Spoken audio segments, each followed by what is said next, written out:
जोंनि बारग' एनडिपि आफादनि गासै सोद्रोमाफोरखौ जों खावलायनो सानदों जे जाय नोंथांमोना 42 बोसोरनि गाहायाव गोसो थानायफ्रा बेवहाय बे रेलियाव बाहागो लागोन आरो আকৌ তুলি ল'ব হাতত অস্ত্ৰ পূৰণ নকৰিলে পৃথক সংবিধানৰ দাবী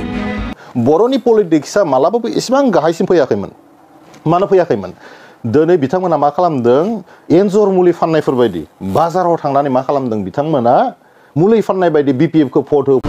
एक्स-एनडिएबि वेलफेयार एसोसिएशननि गोनांथार खौरांगिरि मेल 1 नभेम्बर 2024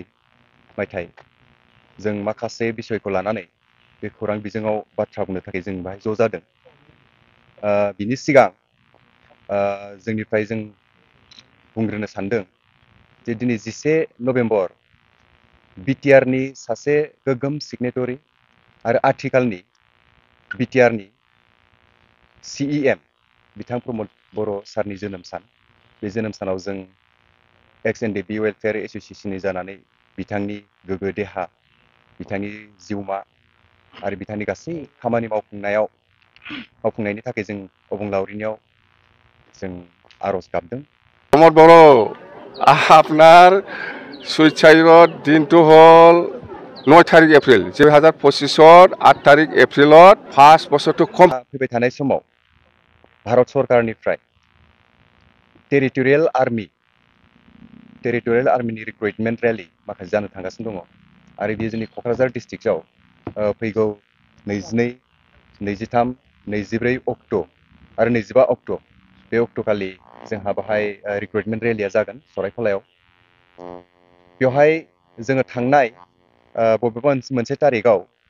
जोङो सरकारनि गोजौ अफिसियेलफोरजों जों रायलायनाय जादों मानव गेदेर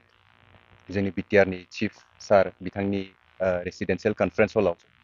24 तारिखमोन बियो औ थांनाय मासनि 24 तारिखआव बेवहाय माखासे डिसिसन लानाय जादों जे बे टेरिटरियेल आर्मियाव जोंनि एनडिपि आफादनि जाय बैसो थानाय सोद्रोमाफोर बिथांमोना बे रेलियाव बाहागो लानांगौ आरो जिहेतु गोबाङा बाहाय इच्छाबो माने फोरमायथिदों बाहागो लानो थाखाय दा बे बेलायाव जोङो जोंनि बारग' एनडिपि आफादनि गासै सोद्रोमाफोरखौ जों खावलायनो सानदों जे जाय नोंथांमोना 42 बोसोरनि गाहायाव गोसो थानायफ्रा बेवहाय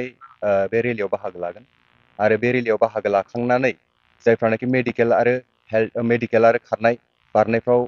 माने उथ्रिसारबाय बिथांमोना जोंनिसिम मोनसे लिस्ट दैथायहरथों जों हेल्पलाइन मोनसे नाम्बार होनाय जागोन नोंथांमोननि गेजेरजों बेवहाय लिस्टखौ दैथायहरथों आरो गासै एडमिट कार्ड माबा माबि डकुमेन्ट्सफोरखौ जोंनिसिम दैथायहरनांगौ जों बिसेसकै खावलायदों जे क'क्राझार डिस्ट्रिक्ट चिरां डिस्ट्रिक्ट बाक्सा डिस्ट्रिक्ट आरो तामुलपुर उदालगुरि आरो एडजासेन्ट टु उदालगुरि बिथिंहा गहपुरसिमहालागै जाय बिथांमोना गोसो दङ उदालगुरिनि थाखाय क'क्राझारनि थाखाय 22 तारिख चिरांनि थाखाय 23 तारिख आरो बाक्सा आरो उदालगुरि बिनि थाखाय 24 उदालगुरिना बिसेसकै 24 तारिख आरो बिदिनो गुबुन गुबुन डेट होनाय दङ उनावहा बेखौ जोङो एडभार्टाइजमेन्टआव नायबानो नुगोन नोंथांमोना बाहाय बाहागो लाफैनांगौ सरायखलायाव फैनानै आरो जायफ्रा बाहागो लाबाय आरो उथ्रिसार जाबाय नोंथांमोना जोंनिसिम जाहाथे लिस्टखौ मोनसे दैथायहरो जों एक्स-एनडिपि वेलफेयार एसोसिएशन जाना खावलायबाय मोनसे दैथायहरो जों एक्स-एनडिपि वेलफेयार एसोसिएशन जाना खावलायबाय आरो नैथि बाथ्रायाव जिथु 2% रिजार्भेसन दं आसाम पुलिस दायो खारगासिनो रेलि जागासिनो दङ 2% रिजार्भेसनाव जोंनि फर्मार एनडिपि केडार्सफ्रा जायफ्रानाखि खारबाय बारबाय आरो उथ्रिसारबाय खारनाय बारनायाव दायो माने रिटेनफोर थागोन बा गुबुन रोखोमनि इन्टारभिउफोर थागोन बिनि सिगां उथ्रिसारनायफ्रा जोंनो जाहाथे लिस्टखौ दैथायहरो जों बेखौ जोंनि बारग' एनडिपि आफादनि सोद्रोमाफोरनो जों नोंथांमोननि गेजेरजों गुवारै जों फोरमायहरदों जे जोंजों कन्टेक्टआव थागोन बिनि थाखाय जों मा हायो मोनसे आसाम गभर्नमेन्ट आरो बिटिआर सरकार जोङो रायलायनो थाखाय जों सेस्था खालामदों एबा सिगाङावबो जों रायलायखांबाय बिनि बेलायाव थेवब्लाबो दायो जोंहा प्रायरिटिया जाहैबाय जिथु मेडिकेल आरो खारनाय बारनायाव बाहाय उथ्रिसारनाय जानांगौ दा बिथांमोनखौ जोङो लिस्टखौ होनो थाखाय जोङो खावलायबाय बेखौ 15 आरो 16 जिथु दिल्लीयाव फार्स्ट टाइमनि थाखाय मोनसे महा उत्सव जानो थांगासिनो दङ दुलाराय बर' फरायसा आफाद आरो जोंनि बर' साहित्य सभा बर' थुनलाइ आफाद मोननैजों लोगो नांनानै बर' हारिमु आफाद मोनथामजों लोगो नांनानै जिथु दिल्लीयाव मोनसे बिराद गिदिरहाय हाबाफारि लादों बेवहाय भारतनि गाहाय मन्त्रि जिथु नरेन्द्र मदि बिथाङाबो बाहाय बाहागो लागोन बेखौ कनसेन्ट होबाय। जोङो हारिनि थाखाय खामानि मावबोनाय आफादनिफ्राय जोङो बिलंस खालामो। बेबायदि मोनसे गेदेर इनिसियेटिभखौ जोङो मोननो हानानै जोबोद गोजोननाय मोन्दों। बेनिखायनो जाय अर्गानाइजार बिथांमोन जोंनि गोसो गोरबो सिंनिफ्राय जों बिथांमोनखौ साबायखर बावदों। लोगोसे जोंनि ओनसोलनिफ्राय एबा बिटिआर ओनसोलनिफ्राय जाहाथे बेवहाय गोबाङा बाहागो लाहैयो जों बेखौ खावलायहरदों नोंथांमोननि गेजेरजों। आरो जोंनि बारग' एनडिपि आफादनि सोद्रोमाफोर बाहाय गोबाङा बाहागो लागोन। जोङो माने बेबायदि एडभार्टाइजमेन्ट जों होदों आरो जों खावलायदों।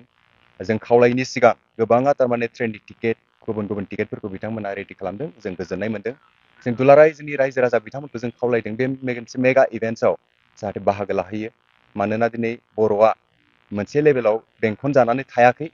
बिटिआर सरकार जाखांनायनि उनाव गुबुन गुबुन बेबायदिनो जों इभेन्ट्सफोरखौ नुनो हाबोदों। आरो नैबे मोनसे मेगा इभेन्ट्सनि गेजेरजों जोंनि बर'नि